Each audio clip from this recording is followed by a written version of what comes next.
Corona के टीकाकरण में फर्जीवाड़ा भी सामने आया है और ये वो लोग हैं जो ना तो 45 के ऊपर हैं और ना ही हेल्थ केयर वर्कर या फ्रंटलाइन वर्कर की कैटेगरी में आते हैं, लेकिन उन्होंने टीका लिया है। आधिकारिक तौर पे जो स्वास्थ्य मंत्रालय ने आंकड़े जारी किए थे उसके मुताबिक 24% ज़्यादा लोग इस कैटेगरी में शामिल होकर टीका ले चुके हैं। लेकिन अब बात दिल्ली को लेकर, दिल्ली में दरअसल 2 अस्पतालों को लेकर जहाँ पे वैक्सीनेशन सेंटर है उसको लेकर एक को कारण बताओ नोटिस जारी किया गया है, जिसमें वहाँ पर ये शिकायत सामने आई थी कि जिन लोगों ने टीका लिया है वो हेल्थ केयर वर्कर की कैटेगरी में नहीं थे और उन्होंने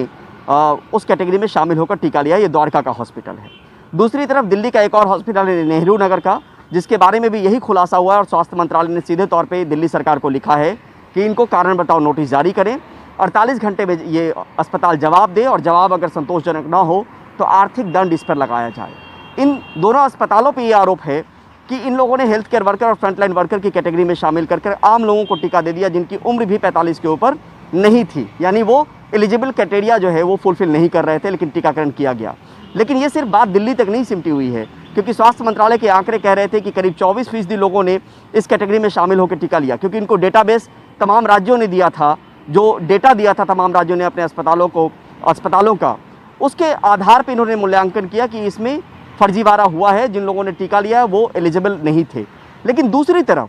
टीकाकरण को लेके एक नया रिकॉर्ड फिर बना है। 43 लाख लोगों ने पिछले 24 घंटों में टीका लगवाया है और अगर कोविन की माने या स्वास्थ्य मंत्रालय की माने तो करीब 50 लाख ये चाहते हैं कि रोज़ाना टीकाकरण कर पाएँ, लेकिन अब एक नया रिकॉर्ड 43 लाख लोगों को टीका लगाने का लगा है। अब तक देश भर में 8 करोड़ से ज़्यादा लोगों को टीका लग चुका है, लगाया जा चुका है और यहाँ पर यह भी मानना है कि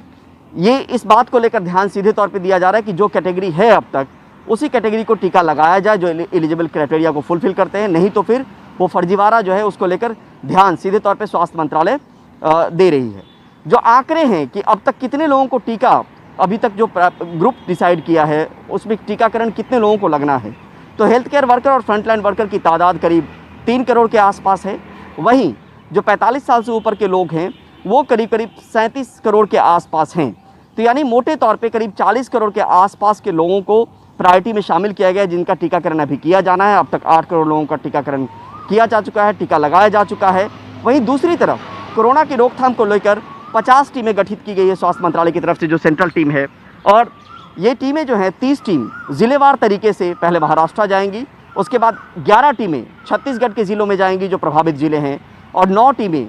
पंजाब के ज़िलों का दौरा करेगी और ये टीमें रवाना हो चुकी है। 5 अहम चीज़ें इनको कही गई है करने के लिए और निगरानी रखने के लिए, और इनको लेकर 3 नोडल ऑफिसर भी नियुक्त किए गए हैं कि वो रोज़ाना रिपोर्ट अपने नोडल ऑफिसर को दें उन राज्यों और उन ज़िलों से ख़ास तौर पे। और वहाँ पर ध्यान देने की बात यह है कि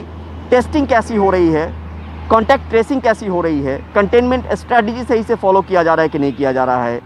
कोविड अप्रोप्रिएट बिहेवियर को लेके उन ज़िलों में क्या कुछ रुख है, अधिकारी क्या कुछ कर रहे हैं, और वैक्सीनेशन किस तरीके से चल रहा है। तो इन तमाम चीज़ों को लेके जो 50 टीमें गठित की गई हैं, सेंट्रल टीमें जो अलग अलग ज़िले में जाएंगी, महाराष्ट्र, छत्तीसगढ़ और पंजाब, वहाँ से अपनी रिपोर्ट रोज़ाना एक नोडल ऑफिसर, जो तीनों राज्यों को लेकर अलग अलग नोडल ऑफिसर नियुक्त किए गए हैं, उनको देगी। यानी एक तरफ ज़मीन पर इस बात को लेकर कार्रवाई हो रही कि वायरस को कंटेन किया जाए, लोग अप्रोप्रिएट बिहेवियर अपनाएं, और दूसरी तरफ टीकाकरण को लेकर तेज़ी लाई जाए, और इन तमाम पहलुओं को लेकर जो है काम हो रहा है। और इसी से कोरोना की जो महामारी है उसके खिलाफ हम मजबूती से खड़े हो सकते हैं, जंग जीत सकते हैं। तो ये कोशिश और कवायद का सिलसिला जो है वो फ़िलहाल चल रहा है। टीकाकरण को लेकर नया रिकॉर्ड बन रहे हैं, लेकिन वहीं दूसरी तरफ फर्जीवाड़ा भी सामने आ रहा है। नई दिल्ली से परिमल कुमार, NDTV इंडिया।